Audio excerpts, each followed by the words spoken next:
আমার নতুন আরও একটি ভিডিওতে আপনাদের সবাইকে আমন্ত্রণ। আশা করি সবার কাছেই ভালো লাগবে। তো আমি আজকে বাচ্চাদের খুব পছন্দের একটা খাবার চিকেন ফ্রাই এবং সাথে ফ্রেঞ্চ ফ্রাই রেসিপি নিয়ে আপনাদের সামনে হাজির হয়ে গেলাম। আসসালামু আলাইকুম, কেমন আছেন সবাই? আশা করি সবাই ভালো আছেন। আমরা আল্লাহর রহমতে ভালো আছি। তো আমরা কি করি, বাচ্চাদেরকে এই খাবারগুলো বাহির থেকে মাঝে মাঝেই কিনে খাওয়াই, কিন্তু আমরা যদি বাসাতেই এই রেসিপিতে তৈরি করে নিতে পারি তাহলে কিন্তু বাচ্চারা ভীষণ মজা করে খেয়ে নেবে এবং আপনাদের পকেটের অনেকগুলো টাকা বেঁচে যাবে। তো চলেন দেখা যাক আমি আজকে এই রান্নাটাই বা এই রেসিপিটা কিভাবে করেছি সেটা দেখে আসি। তো এই জন্য আমি প্রথমে এখানে কয়েক টুকরো মুরগির মাংস নিয়েছি। আমি আজকে এখানে 3 পিস মুরগির মাংস নিয়েছি, আপনারা চাইলে বাড়িয়ে বা কমিয়ে নিতে পারেন। তো এরপর আমি এখানে উপকরণগুলো দিয়ে দিব এবং খুবই সামান্য কিছু উপকরণ দিব। এখানে আমি দিয়ে দিলাম হচ্ছে হাফ চা চামচ পরিমাণ কালো গোলমরিচের গুঁড়ো, এরপর দিব আদা বাটা 1 চা চামচ, এরপর রসুন বাটা হাফ চা চামচ, এখানে দেব লাল মরিচের গুঁড়া 1 চা চামচ পরিমাণ, এটা আপনারা সম্পূর্ণ আপনাদের ঝাল অনুযায়ী দিবেন।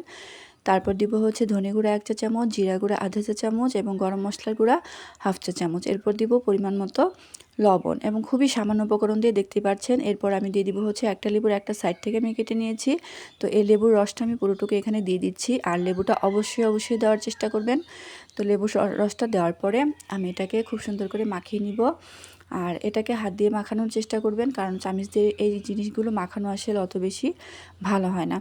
তো সুন্দর করে দেখতে পাচ্ছেন মশলাগুলো খুব ভেতরে যায়, এইভাবে মাখিয়ে আমি এটাকে 30 মিনিটের জন্য ফ্রিজে নরমালে রেখে দিব ঢেকে।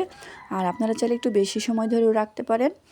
এরপর আমি নরমাল থেকে বের করে নিয়ে আসছি। এখন আমি এখানে দিয়ে দিব হচ্ছে কর্নফ্লাওয়ার।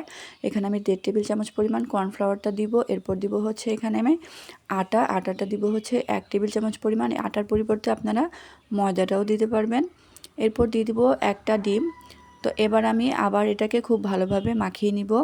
আর ডিমটা দেওয়ার পরে আপনারা হাত দিয়ে খুব সুন্দর করে এটাকে মাখিয়ে সমস্ত মশলার সাথে খুব ভালোভাবে মিশিয়ে নেবেন। তো এভাবে করে মাখিয়ে কিন্তু আপনারা চিকেন ফ্রাই করতে পারেন। আর আপনারা চাইলে ময়দার আরেকটা কোট করে নিতে পারেন, তো আমি সেটা করছি না, কারণ দেখা যায় যে বাজারে ওই ধরনের কোট করে বিক্রি করে এবং ওটা দেখতে খুবই সুন্দর হয়, কিন্তু খেতে কিন্তু খুব বেশি ভালো লাগে না। তো এরপর আমি তেলটা গরম হয়ে গেলে এর মধ্যে চিকেনের টুকরোগুলো দিয়ে দিব। তো এপিট ওপিট করে ভেজে নিব। আর এটা ভাজার সময় অবশ্যই আপনারা চুলার আঁচটা মিডিয়ামের থেকেও একটু কম রাখবেন, কারণ ভিতরে আপনাদের মাংসটা সেদ্ধ করতে হবে। তো আমি এখানে একটু আঁচটা কমিয়ে খুব সুন্দরভাবে এগুলোকে ভেজে নিব উল্টে পাল্টে।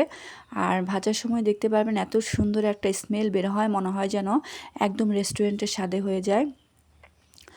তো এটাকে আমার ভাজা হয়ে গেলে এই পর্যায়ে আমি কয়েকটা আলু টুকরো করে নিব। আর ফ্রেঞ্চ ফ্রাইটাও আমি এই তেলের মধ্যেই করে নিব। আর ফ্রেঞ্চ ফ্রাইটাও কিন্তু খুবই সহজ করা।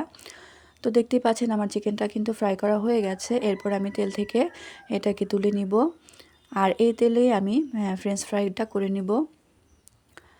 তো আলুগুলো দেওয়ার পরে মাঝে মাঝে একটু নেড়ে চেড়ে দিবেন আর খুবই সুন্দরভাবে এটাকে ভেজে নেবেন। দেখতে পারবেন একদম সফট হবে, কিন্তু খেতে ভীষণ মজা হয়। তো এভাবে যদি আপনারা বাসায় এই খাবারগুলো তৈরি করে নিতে পারেন তাহলে দেখবেন বাচ্চারা খুব খুশি হয়ে যায়। আপনারা চিকেনগুলো কিন্তু মেখে চাইলে ডিপ ফ্রিজে কিছুদিনের জন্য রেখেও দিতে পারবেন এবং মাঝে মাঝে চাইলে বের করে ভেজে দিতে পারবেন। তো কেমন লাগলো আমার রেসিপি? ভালো লাগলে অবশ্যই পাশে থাকবেন। এই পর্যন্তই, আল্লাহ হাফেজ।